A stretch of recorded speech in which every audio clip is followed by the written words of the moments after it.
le dice, él venía a Cuba y la gente de la CIA lo captó. O sea, le querían traer en traje de buzo donde con bacterias, hongos, cosas que lo iban a matar. Enseguida lo iban a matar.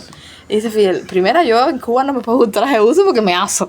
Porque en Cuba hace calor y algo técnico que no sé. Y en segunda, él no quiso traerlo. Pero dijo, ¿qué cosa es eso?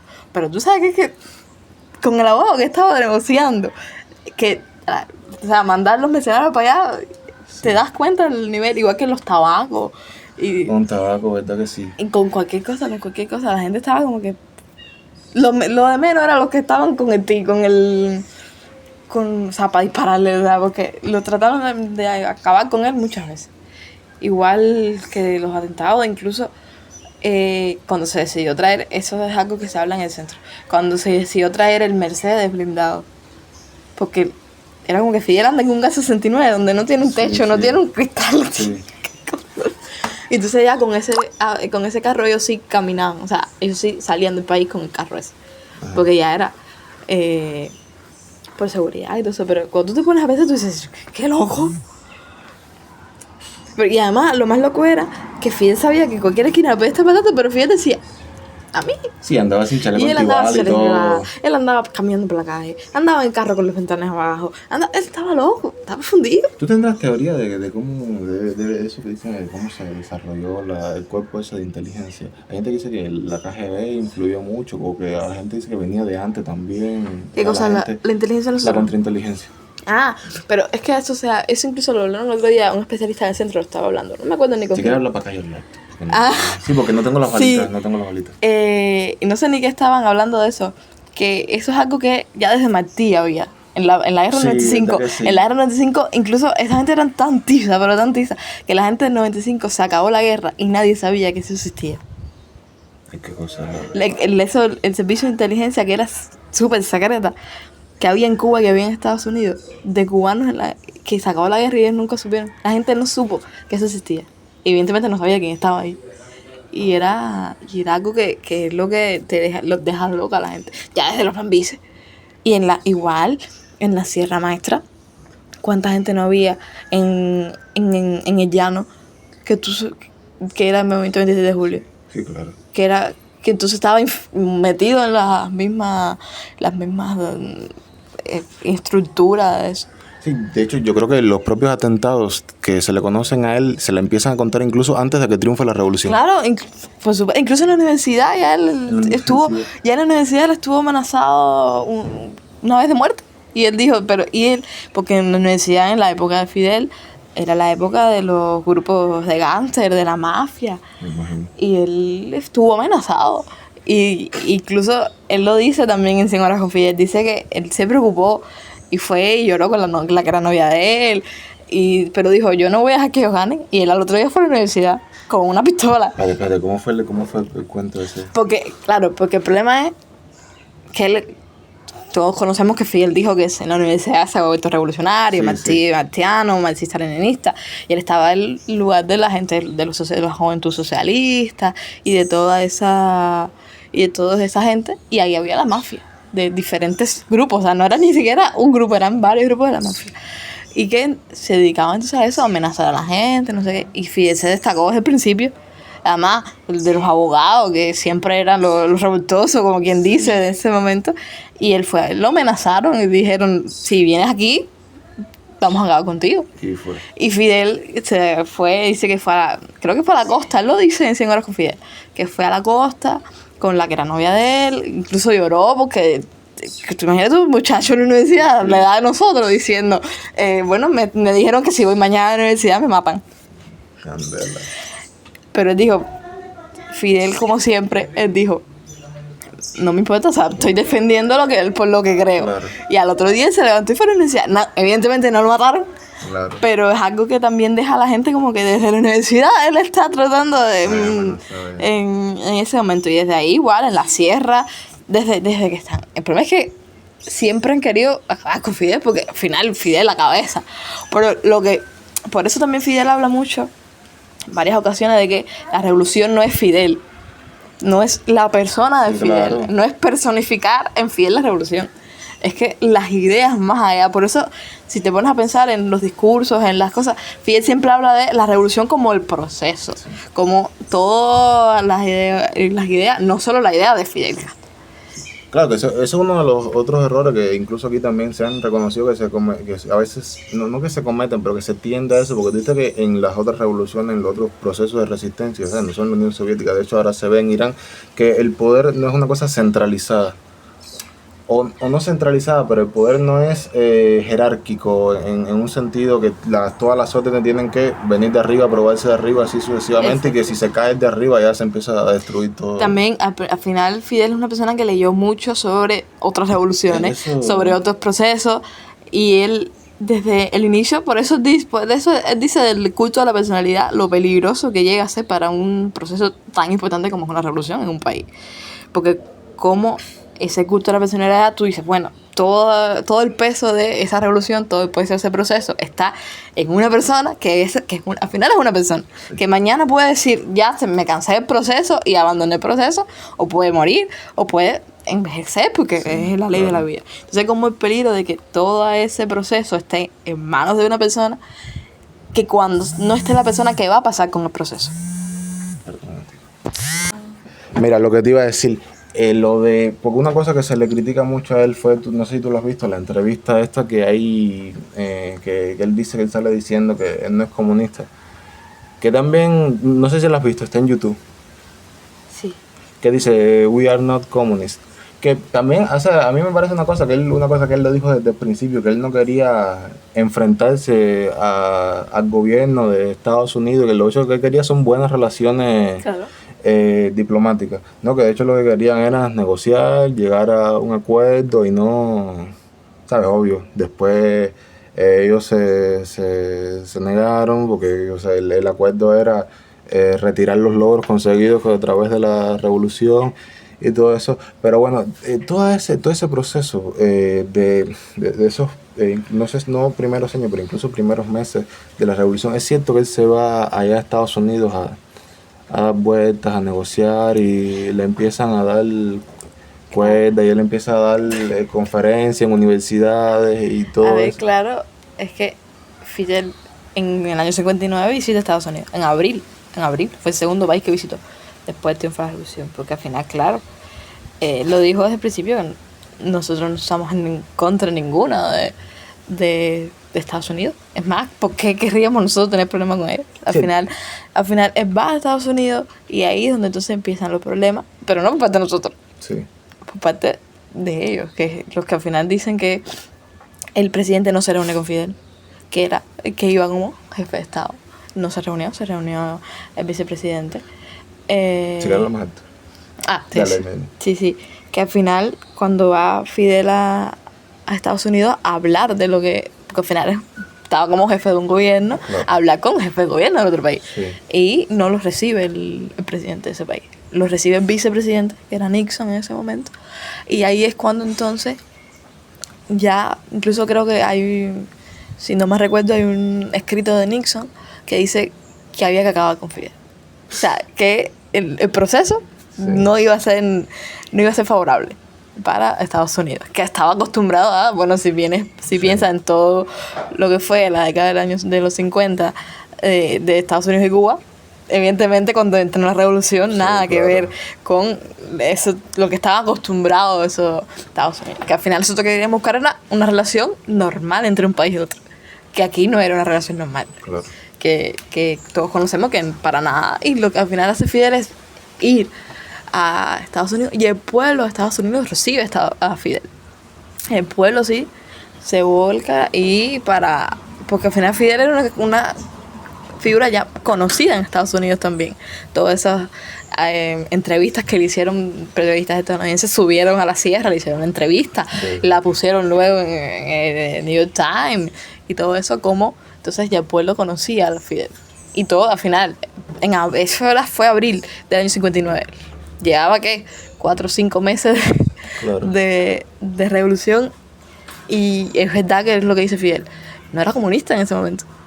Fidel Castro no, para nada habló de... No íbamos de a comunismo. declarar, no íbamos a declarar un estado... Es más, ni siquiera teníamos relaciones tan estrechas con la Unión Soviética. Sí. O sea, en ese momento no había nada que tú dijeras, los pretextos, ¿no? Que hasta el día de hoy se siguen usando de contra Cuba, que si comunistas, que si la Unión Soviética, que si China, que si...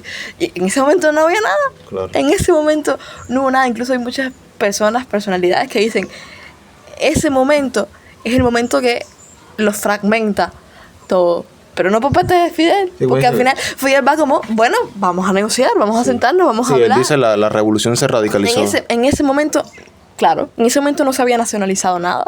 No sabía, la reforma agraria no era radical, que tú digas la más radical. Fue incluso la segunda fue más radical que esa primera ley de reforma agraria que se tomó en 59, que además fue en mayo, ni siquiera. Es como que en ese momento fue cuando Estados Unidos dijo, hay que ir contra Cuba. Y al final Cuba es una isla muy pequeña que tiene que buscar aliados, porque eso es todo el mundo. Sí. Nadie sobrevive sin aliados. Y entonces es cuando, bueno, okay, y ni siquiera en ese año, o sea, las relaciones con la Unión Soviética vinieron luego. Sí.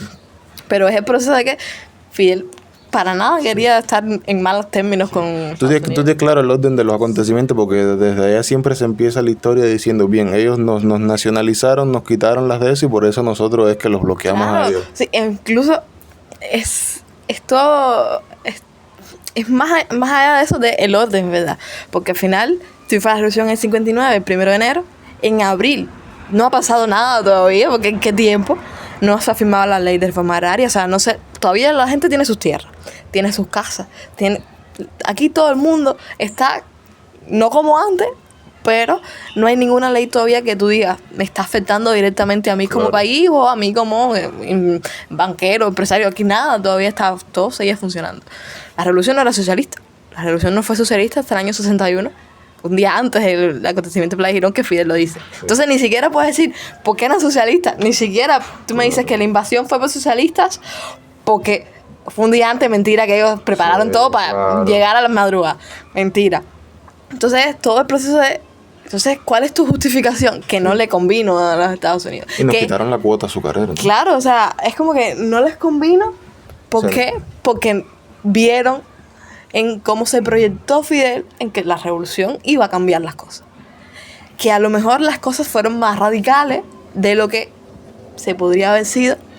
A lo mejor vamos a especular, a lo mejor por ese mismo hecho de que cuando llegó Fidel a Estados Unidos, del lado de Estados Unidos hacia Cuba, lo que vieron por parte del gobierno principalmente, o sea, el pueblo, sí. No, que tampoco tiene la culpa el pueblo, que es algo que siempre Fidel dejó muy claro y hasta el día de hoy, es que el gobierno no quiso entenderse.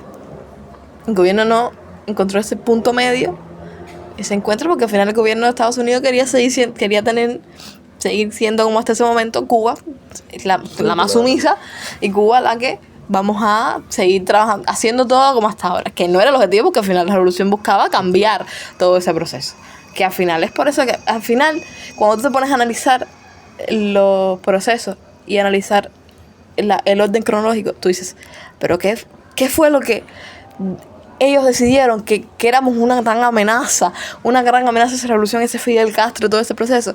Si hasta ese momento no había nada que tú pudieras decir que estaba en contra de eso de Estados Unidos, porque al final la revolución que quería mejoras para el pueblo. Hasta ese momento no se había tocado una fábrica, no se había tocado una refinería, que fue luego en el 60, no se había hecho nada todavía en ese año 59, porque además no había tiempo. A lo mejor se iba a hacer, pero no tenía tiempo de haberlo hecho. Entonces algo que justificación ninguna. De verdad que en ese momento tú no puedes encontrar una justificación que diga, aparte de que, bueno, ellos vieron que iban a cambiar las cosas, que no le convenía a ellos cambiarlas, y por eso fue que dijeron, hay que ir contra ese nuevo gobierno. Yo te iba a hacer una pregunta ahorita cuando me estabas diciendo, pero es giro 180 grados. Cuando estamos hablando de los mambis ahorita, de José Martí, de la inteligencia y todo eso, ¿sabes? Totalmente fuera de tema, pero tú te sabes el proceso ese que creo que a veces no se cuenta, de Martí en plan yendo a reconciliar a las distintas cabezas del ejército que quedaban segregadas, o ese proceso del cómo se acerca a Maceo, cómo llega hasta ahí. Para preparar la guerra. Sí, porque tú viste que estaba en Martí heroico. Reunió a todo el mundo, ¿me entiendes? El animal, ¿sabes? Tenía una palabra que él te llegaba, te convencía, nunca nadie le dio la espalda, nunca todo el mundo creyó en él y para adelante, y todo se dio fácil. Pero el problema es que no todo fue tan fácil como, no, por eso te estaba preguntando, como lo queremos ese proceso... hacer. Fue un proceso difícil también, porque al final, como Martí, que nosotros lo vemos como que, claro, es Martí, ¿cómo no decir que no es Martí? Sí. Pero en ese momento, te das cuenta que Martí era casi una persona muy joven, que no había participado en la guerra anterior, que no había hecho nada, le va a decir a Máximo Gómez, que era Máximo Gómez de la guerra, vamos a hacer esto. Y Máximo Gómez se iba a quedar, sí, claro. No, o sea, fue un proceso. ¿Tú sabes cómo fue ese proceso? Más o menos, ¿a quién fue primero? ¿Después quién le sucedió? No te sé decir exactamente cómo fue todo ese proceso, pero yo sí sé que se apoyó mucho también en eso de esos intentos también aislados que hubo antes de empezar la guerra en 95, de que los jefes que se quería volver a luchar en la guerra. Además, también se conoce mucho que hubo se afilió, ¿sabes?, a Máximo Gómez, que también fue un proceso difícil, porque al final Máximo Gómez era una autoridad en la guerra del 95, en la guerra del 68 también, y en ese proceso de revolución de ese momento, era una autoridad de nombre mayúsculo, pero que Martí también se logró con un proceso, no fue rápido, fue un proceso que incluso personas que saben más de Martí, que yo evidentemente, lo hablan de cómo fue la relación primero con Máximo Gómez, cómo Máximo Gómez no estaba muy seguro de lo que quería hacer Martí, cómo entonces le da el beneficio de la duda. Con ese beneficio de la duda que le da Máximo Gómez a José Martí, es que entonces logra, bueno, a lo mejor tiene una idea de lo que está haciendo, aunque nunca, además, entre todas las personalidades pasan, pues son personas, al fin y al cabo. También hubo contraste, aunque se habla de Máximo Gómez y Martí en ese momento como una sola persona, no, eran dos personas que tenían sus opiniones, que tenían su carácter, que estaban en momentos diferían de lo que decían, pero como lograron también hacer el camino, y ahí sí hablo de José Martí y Máximo Gómez, también hablo de Maceo, evidentemente, pero no es un proceso tan fácil como se hace notar, no es un proceso tan ligero así, claro, sino es un proceso mucho más complejo. Entonces vamos para Playa Girón, entonces, a ver, vamos con lo previo. Ajá. O sea, si no, te lo pregunto, si no, tú me dices que no es, no. Lo previo, obvio, por parte de Estados Unidos, había una maquinación, ¿sabes? Se venía cocinando algo, fue un acto de histeria, vamos para arriba del lío. Claro, a ver, el problema es que el proceso si te pones a pensar, hay que hablar, evidentemente, claro, de Estados Unidos, pero hay que ver primero cómo estaba Cuba en ese momento. Cómo Cuba, en el momento de Playa Girón, estaba movilizada. Movilizada. Cuba estaba movilizada ya en el momento de Playa Girón. O sea, era un momento tenso, fue un momento importante de Playa Girón, porque en el 61 tú tienes que ver todo ese proceso de que estaba sucediendo en Cuba, que era esa campaña de pacificación. Ya habían pasado, ahora sí, las nacionalizaciones, se estaban ya viendo las tensiones más fácilmente entre Cuba y Estados Unidos.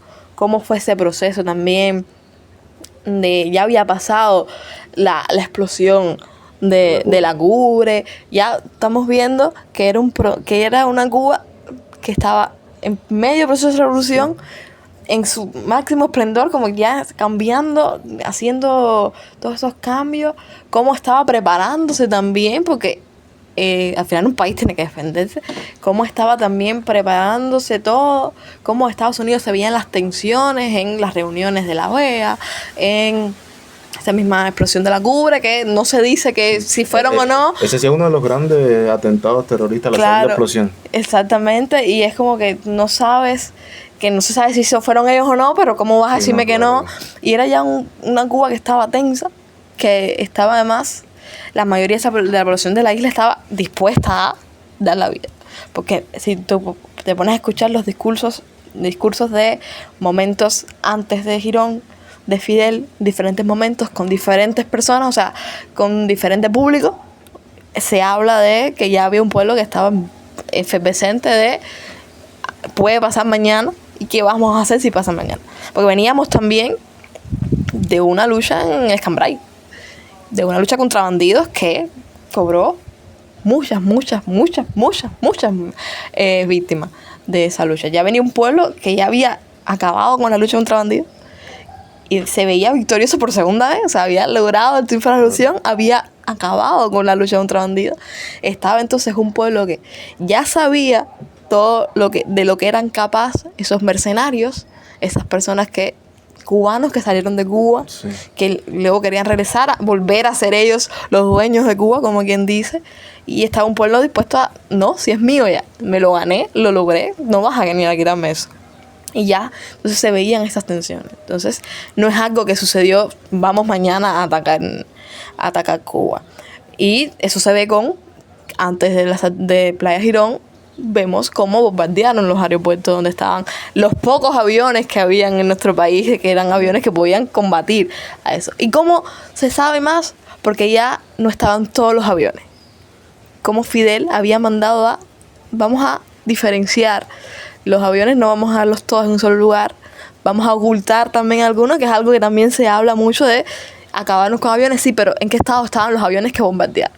Que no eran los aviones más modernos, por decir así, que había en Cuba.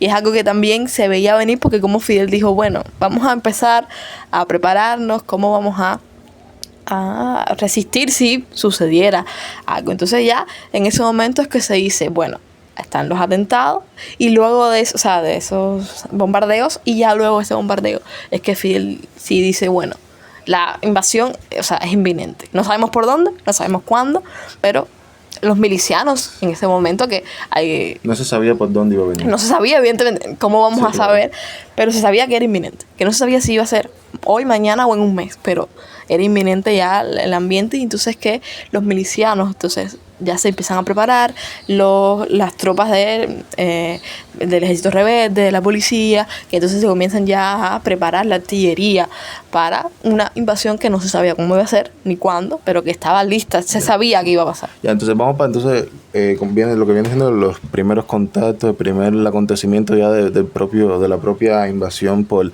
Ahora, es cierto, bueno, ya si tú te metes por ahí para allá en lo que es el tema, pero ahora que me acuerdo de esto, es cierto, cuando ocurrió la invasión por Playa Girón, es cierto que había un número reducido de combatientes que le tocó enfrentar a eso hasta que llegaran los refuerzos, o ya ahí estaba ya el escuadrón. Claro, no, a ver, el hecho de que... y si fue, digo si lo sabes, un ataque, ¿sabes? Tanto anfibio, así con hombres, así desembarcando y todo eso, acompañado por aviones, o sea, ¿cómo fue todo el Armagedón ese? Claro, el problema es que, evidentemente, si... Espérate, déjame que pase, pero si no se te va a escuchar todo eso ahí.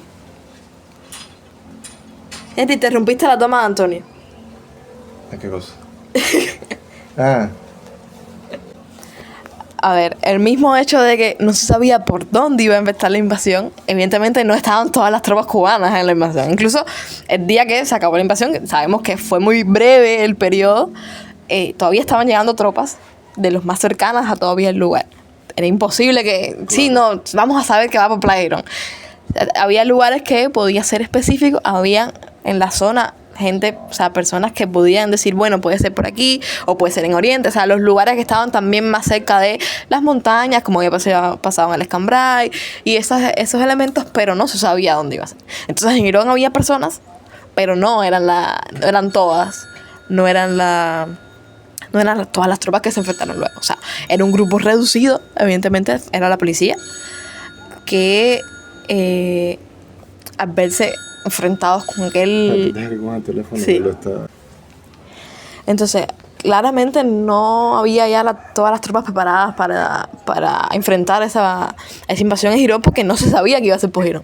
Se habían identificado lugares posibles, pero no se sabía dónde era de verdad iba a ser la invasión. Entonces en Girón había personas, claro, la policía, que estaba en todos lados, que entonces son los que primero se enfrentan a esa invasión y son los que dan las primeras vidas, las primeras víctimas, las ponen ellos porque al final no estaban preparados para todo el nivel que venía esa invasión, porque al final lo que ellos estaban era haciendo su trabajo, como que quien dice. Y además también fue el hecho de cómo sucedió esa invasión.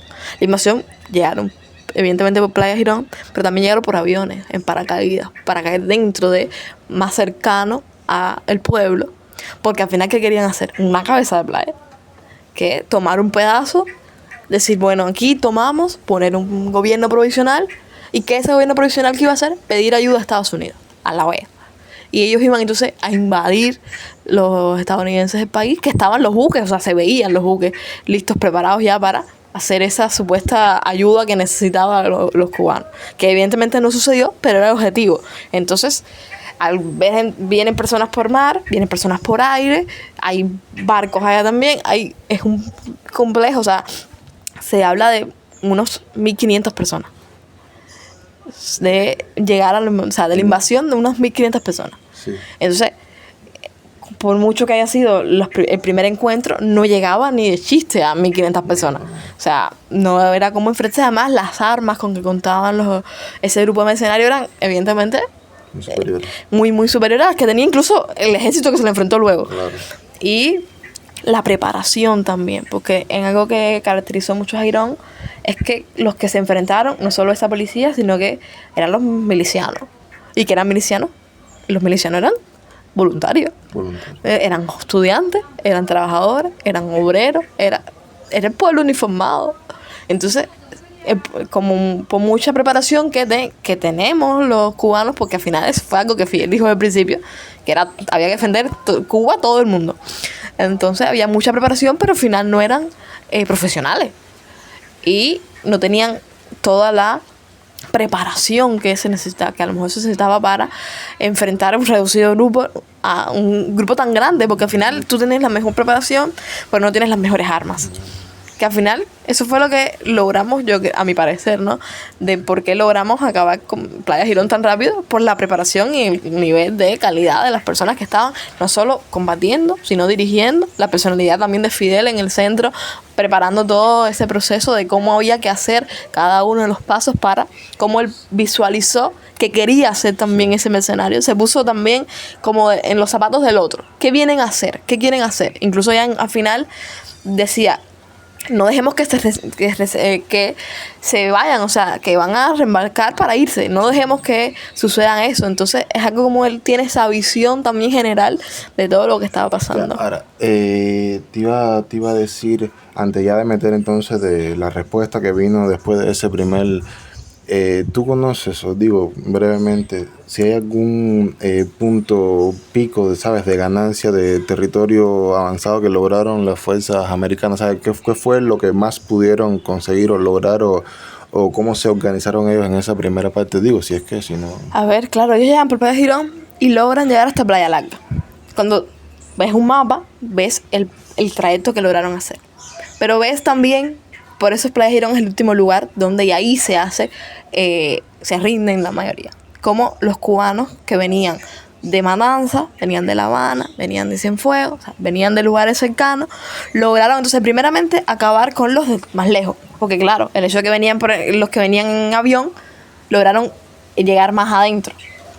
Entonces, como también ese proceso, ellos primeramente acaban con Playa Larga, y de Playa Larga entonces pasan todo ese refuerzo cubano también cuando habían ocupado nuevamente Playa Larga, que no es que los mercenarios ocuparan Playa Larga, sino que lograron llegar hasta ahí y ahí se enfrentaron con esa barrera que eran los revolucionarios, los cubanos, y lograron entonces seguir hacia adelante. O sea, los mercenarios no lograron pasar de Playa Larga, Girón y Playa Larga. Fue a lo que llegaron, no lograron llegar a esa cabeza de playa que hicieron, no pudieron adentrarse a ese lugar. Ahora, yo te quería decir, ¿tú crees que, opinión personal, eso también habría que consultarlo con un estratega, ahora, ¿tú crees que el territorio de Playa Girón fue un lugar estratégico o respondía a intereses específicos? ¿Fue algo circunstancial o fue el hecho de que intervinieran por ahí, no por otro lugar?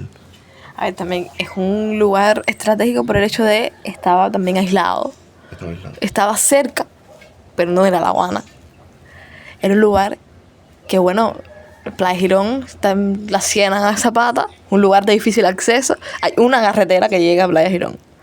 Entonces, obligados, los cubanos tenían que ir por esa carretera. Entonces, no puedes mandar un gran ejército porque como llegan a Playa Girón.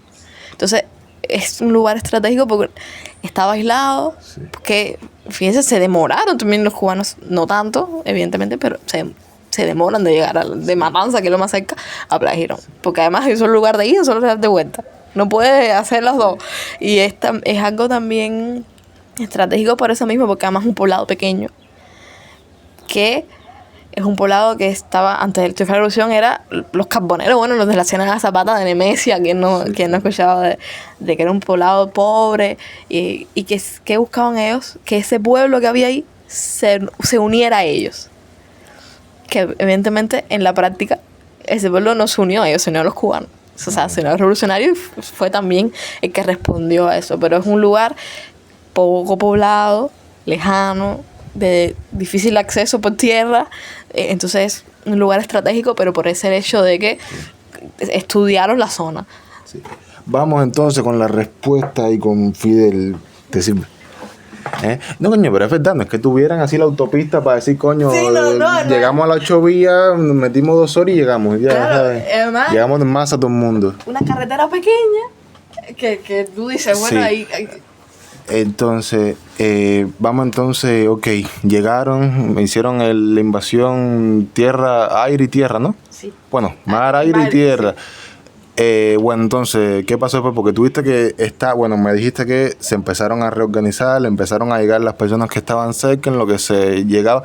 Entonces, tuviste que estar también todo el tema de que Fidel se encontraba en La Habana, ¿no? Sí. Que entonces me dices primero después cuáles fueron las órdenes, cómo empezaron a moverse y todo eso. Después, yo sé que va a haber todo el mundo que ha decidido sí, el chuchuchu ese de que si Fidel no lo dejaban ir, de que si, ¿sabes? ¿Cómo tú no me dejas ir si yo soy Fidel? ¿Sabes? Dale, bueno. Entonces vamos con la respuesta de los cubanos entonces. Claro, al final, nuevamente vamos a que era una invasión que no sabíamos cuándo, pero estaba siendo esperada, el pueblo estaba preparado. Sí. Por dónde venían, estábamos preparados. Entonces, claro, la respuesta en cuanto se supo es, hay que llevar las fuerzas para allá. La infantería, el ejército rebelde, los milicianos, todo para allá, de los lugares más cercanos. Que además es algo que también te pones a pensar, y ¿quiénes estaban en la infantería de los cubanos? Eran casi niños. Tú te pones a analizar también sus anécdotas de ellos mismos, y es como que eran jovencitos, menos de 20 años incluso, y te quedas como que esa gente se enfrentaron a los aviones y tumbaron los aviones con la artillería, ¿no? Ellos tumbaron aviones, claro, estaban ahí para eso, con la artillería y todo eso, y como los milicianos también se movilizaron. Bueno, entre los ataques que hubo fueron a los milicianos que iban moviéndose en ómnibus para Playa Girón. Fueron atacados con napalm, te decía. Y ahí entonces evidentemente no lograron llegar, pero muchos sí. O sea, eso fue una caravana corta. Sí, que suelto, ¿no? Que ahí... Era una caravana corta de ómnibus que iban los milicianos, que fueron atacados por la aviación. Y como era el papel que tuvo la aviación también, por eso estaba la artillería de nosotros los cubanos, que ya te decía, eran muchachos. Que en servicio, milicianos, eran muchachos jóvenes, estudiantes, que ellos lo dicen como todo el mundo quería ir. O sea, era algo que es algo que uno se pone a analizar y piensa, y como las anécdotas de ellos es como que todo el mundo, a los que se quedaban en las unidades, porque había que cuidar también las unidades, decían, pero yo quiero ir también, ¿cómo me vas a decir que no? Y era como que todo el mundo estaba dispuesto y preparado para, yo quiero ir allí. Sabías que tus posibilidades de quedar ahí eran muchas, pero la gente, o sea, jóvenes, tú te pones a pensar de verdad, eran muy jóvenes, ves las fotos y las caras son muchachos de esa gente que estudiantes que estaban también en la flor de su juventud, que dijeron, hay que defender. Entonces esa es la respuesta que le da a este pueblo, porque además, como mismo en los bombardeos de los aeropuertos, aviones que incluso tenían las siglas las imágenes de la bandera, las siglas de Cuba, que era como que también eso es algo que creó un retardo a lo mejor en él, qué se va a hacer, porque son cubanos, no son cubanos. Pero bueno, cuando se entiende que no era cubano, ahí entonces ya hay un papel de esa artillería, esos 4 bocas, como se le suele llamar, de entonces dispararle a los aviones y acabar con los aviones. De la respuesta. El mensaje, ¿cómo fue? Llegó a La Habana. Claro, a ver, el mensaje, evidentemente, sucede las acciones de Girón, llegan, evidentemente, a Fidel Castro, porque ¿qué pasaba en Cuba que no sé si supiera Fidel? ¿Y cuál es el mensaje de Fidel? Ya estaba todo preparado, o sea, ya toda la acción de cómo había que responder ante una agresión estaba planeada. Sí, no fue una sorpresa. No fue, ya te digo, todo no nos tomó por sorpresa. Entonces, toda esa acción, Fidel no dirige en ese momento la acción, manda no te sé decir el nombre, manda al capitán, creo que Fernández, va al frente de esas tropas que iban, esa infantería, ese ejército rebelde, pero Fidel llega un momento que dice, ¿qué hago yo aquí en La Habana? Hay un problema porque evidentemente hay que proteger a Fidel, es algo que se supo desde el inicio, hay que proteger a la figura de Fidel, pero Fidel, como tú decías, ¿quién va a decirle que no? Entonces él llega a Central Australia. Sí, porque estaba hecho el profeso para que Fidel fuera. Claro, entonces él llega a Central Australia, que va a ser el puesto de mando, como quien dice, de esta operación, porque ya te digo, no solo ver la playa de Girón, Playa Larga, o sea, ellos estaban viendo las dos por teléfono. Además, es una zona, te digo, aislada, es como, aunque se demoran, aunque quieras, no puedes llegar en 2 minutos. Entonces, él estaba viendo también todo ese proceso. Y aparte, en medio de toda esa acción de Playa Girón, le avisan de un supuesto, otra supuesta invasión por otro lugar. Y se va entonces otra vez a La Habana, porque supuestamente, no me acuerdo si era Pinar del Río, pero se decía que había otro desembarco. Entonces tiene que volver a regresar a La Habana, se da cuenta de que no era verdad y regresa. O sea, Fidel no se quedó en La Habana, Fidel volvió a Central Australia. Incluso es ahí donde luego hay muchas imágenes, y él lo dice muchas veces, que él toma incluso tanques de los cubanos y él maneja esos tanques y se mueve y derriba un barco, y toda esa historia que todos conocemos de Fidel. Es una imagen muy famosa, Fidel que se lanza de un tanque, porque Fidel no puede estar viendo cómo suceden los hechos sin participar en esos hechos. Y hay muchas imágenes de Fidel caminando por Playa Girón como uno más. Entonces también es un hecho que Fidel, algo que también caracterizó mucho a Fidel es su ejemplo de cómo están invadiendo, estamos respondiendo, pero yo como Fidel como persona, no como el comandante, yo como Fidel como persona, como combatiente, como se podría decir, estoy también ahí, con mi fusil, con mi tanque, estoy ahí también participando de ese vuelo, no estoy sentado en mi oficina esperando a ver qué pasa, que también es, por eso también fue, el pueblo se volcó tanto, me parece, porque Fidel no solo dijo hay que responder, sino que él respondió primero. Él dijo, hay una invasión, y ¿dónde estoy yo? Con esas personas ahí en la invasión. Entonces también es ese hecho de que también la idea de que si tú combatiente estás en un proceso tan difícil y ves a tu lado Fidel, tú dices, bueno, no estoy acompañado de la mejor manera, y entonces ese hecho de que todo el pueblo quería estar ahí. La anécdota, la de que no lo dejaban. A ver, no es que no lo dejara. El problema es el hecho de que, ponte el papel, el presidente, no era presidente todavía, el primer ministro, pero era la figura más reconocida de la Revolución Cubana. El pueblo cubano todavía hoy asocia revolución con Fidel. Entonces, como la persona más importante en ese momento del proceso de la revolución, que era el que tenía pensado, que tenía todo, ¿cómo vas a ir al lugar donde se está invadiendo? Con que al final todos conocemos a Fidel, no iba con chaleco, no iba con casco, iba con la boina, iba igual que todos los demás, con las posibilidades tan altas que habían de que no regresara de la invasión, de ese proceso. Entonces es algo de que hay que proteger a Fidel. Fidel entonces como que no, hay que proteger la revolución. Y es el hecho que ya te hablé, que no era la figura de Fidel, sino la revolución. Y si hay que proteger la revolución, es todo el mundo. Porque yo no puedo estar diciendo en un discurso que hay que defender la revolución y yo no ir. Entonces no solo fue el hecho de que fue a Central Australia, sino el hecho de que fue a Playa Girón. Y fue, y estuvo, y se subió en el tanque, y se llegó casi al agua, y allí vio el barco y le dio. Estuvo en el frente. Él estuvo en el frente, él dijo que había que evitar que volvieran a embarcar para irse. Y entonces él mandó a los tanques a incluso meterse en el agua.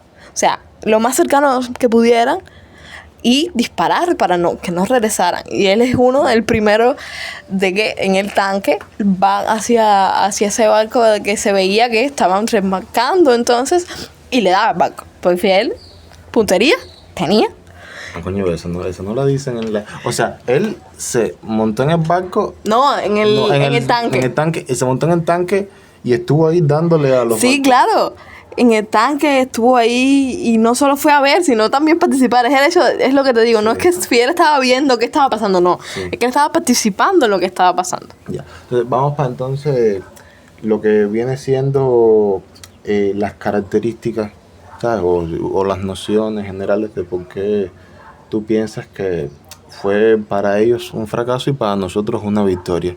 Y esa déjamela para el final, pero también empezando cómo fue que ya entonces los americanos se vieron entonces vencidos, tuvieron que retraerse, o si hubieron milicias y células segregadas, porque no sé qué fue lo que pasó, pero bueno, ese proceso entonces de ya la superioridad, ¿no?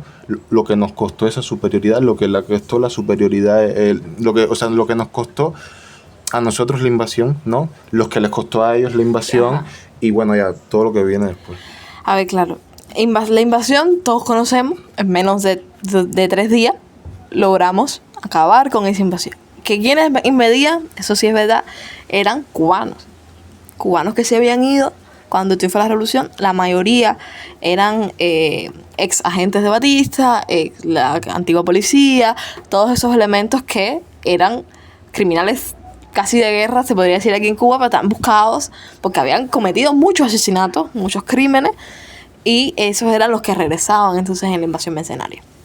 ¿Qué pasa?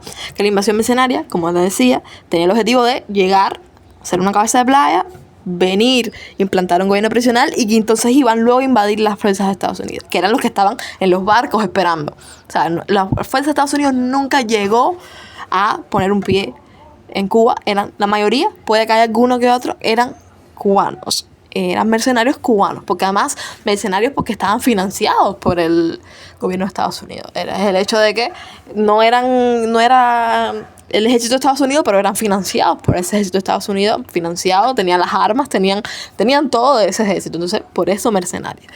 Y esa superioridad a Cuba, que le costó cientos de muertos, cientos de heridos.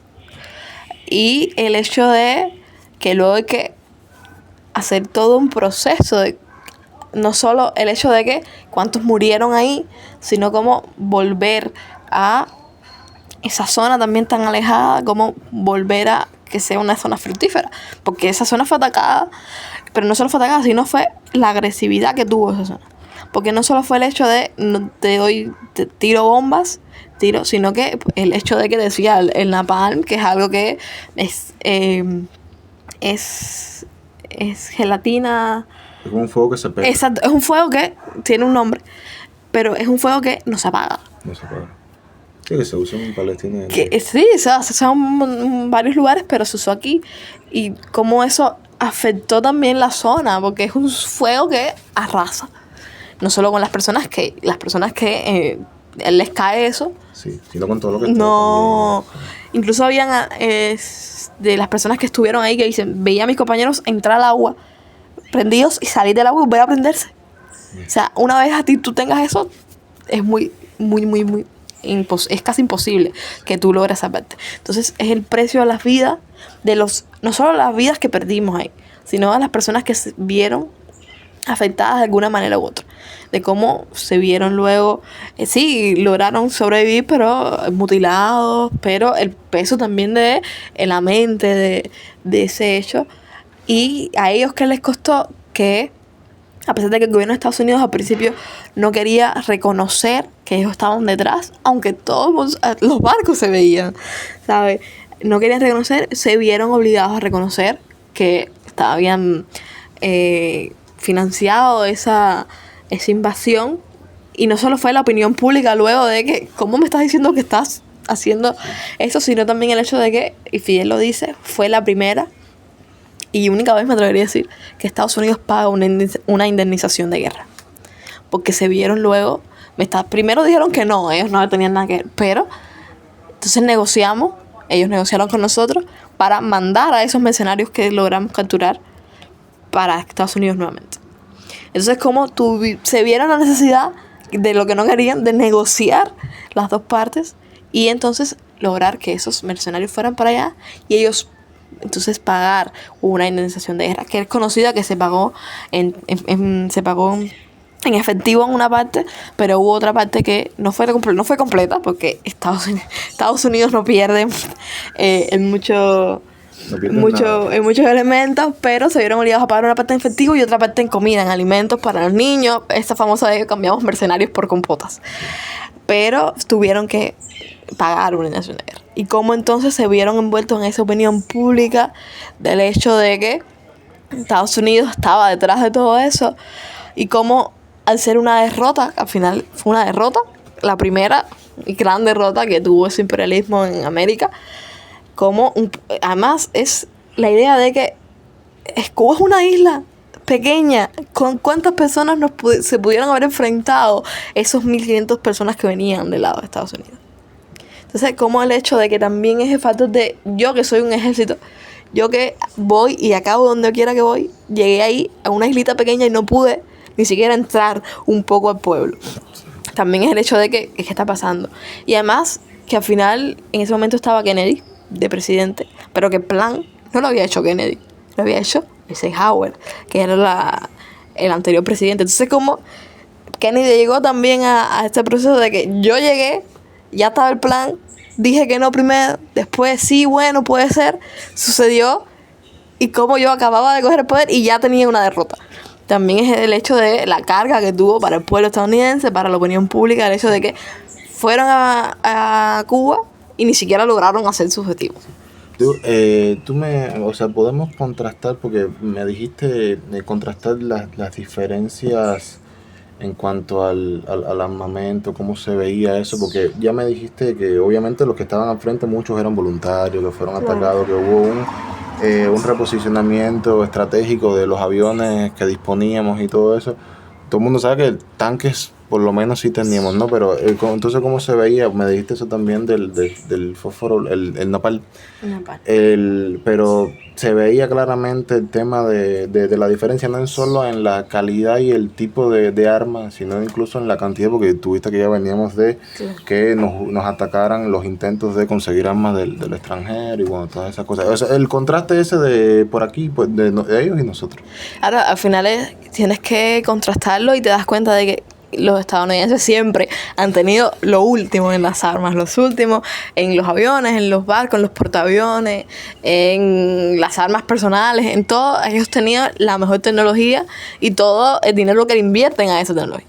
Y si te pones a pensar, en Cuba en el año 61, ¿qué teníamos para defendernos? Las AKM, que era lo que la mayoría tenía, que todo el mundo conoce, que se usó en varios escenarios. Las cuatro bocas, que ahora no te sé decir cómo se llaman las cuatro bocas, pero tienes la imagen en la cabeza de lo que es esos antiaéreos, que era lo que teníamos, como de verdad, en las pocas armas que teníamos, que habíamos logrado comprar, nos explotaron el barco donde venía, entonces tampoco era que teníamos las mejores condiciones, no teníamos tantos aviones tampoco, porque se protegieron algunos, pero tampoco era que teníamos tanto, era lo que teníamos en ese momento, lo que había quedado de la época de Batista, y lo que habíamos logrado comprar o restaurar o en diferentes países, que tampoco era tanto en ese momento.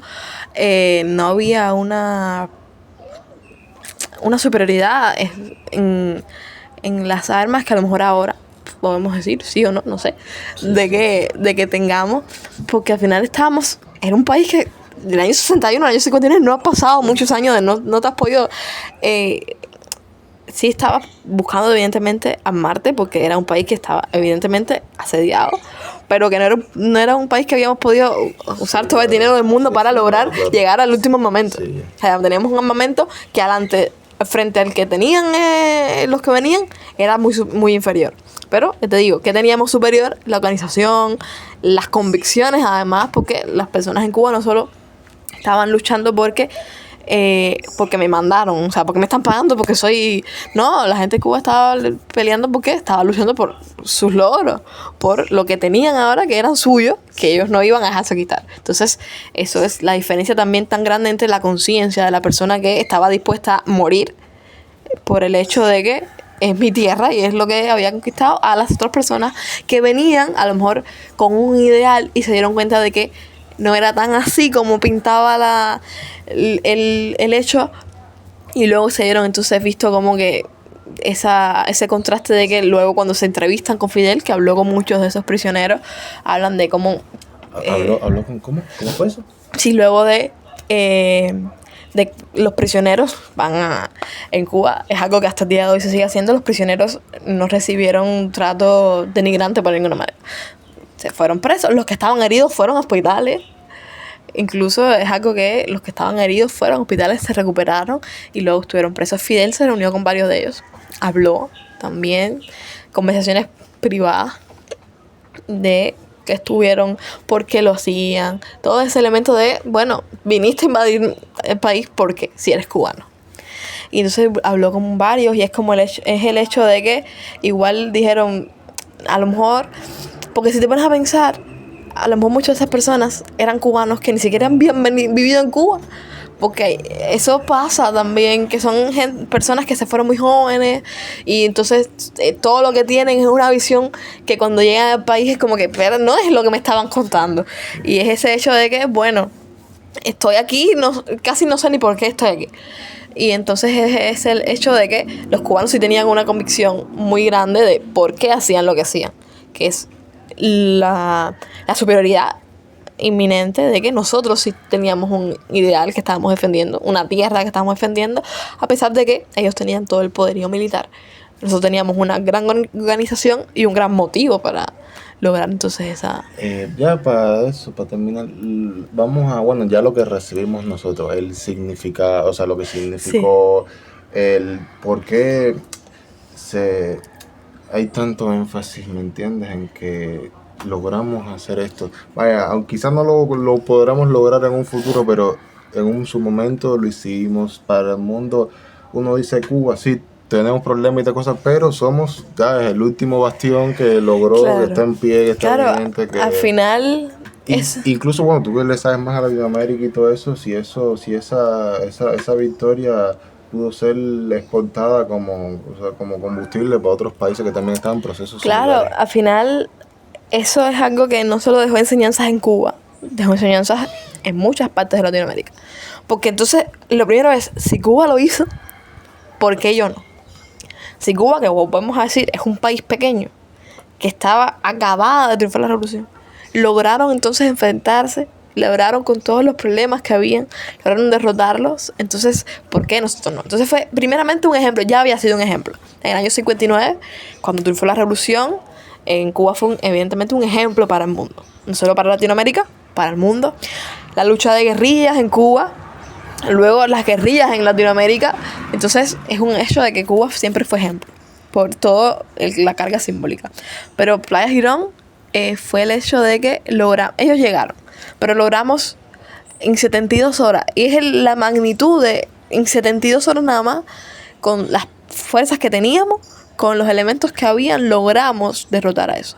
Y como no solo fue que el ejército de Cuba, las fuerzas armadas, no, el pueblo de Cuba, como se volcó ahí todo el mundo, y lo dicen, y las personas al día de hoy, los sobrevivientes, los que aún quedan vivos porque han pasado muchos años, el hecho de que si estábamos ahí por convicción, estábamos ahí porque el país nos necesitaba y estábamos donde nos necesitábamos. Entonces el hecho de que esa conciencia también de que el país iba a ser invadido en cualquier momento y había que responder.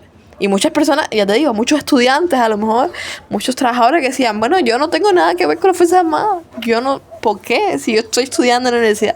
Y es el hecho de que no tenías que ver si soy de aquí, es que Cuba hay que defenderla a todos. Entonces, por eso hasta el día de hoy se sigue haciendo tanto énfasis, además, porque fue el hecho de que en medio de ese problema, o sea, de esa Cuba que estaba todos los puntos de mira en Cuba, de qué estaba pasando en Cuba, de que las falsas noticias que se tenían de Cuba, de que en Cuba no, el régimen y nadie estaba de acuerdo y todo eso. De hecho, fíjate que el objetivo de ahora era que el pueblo se uniera a los mercenarios.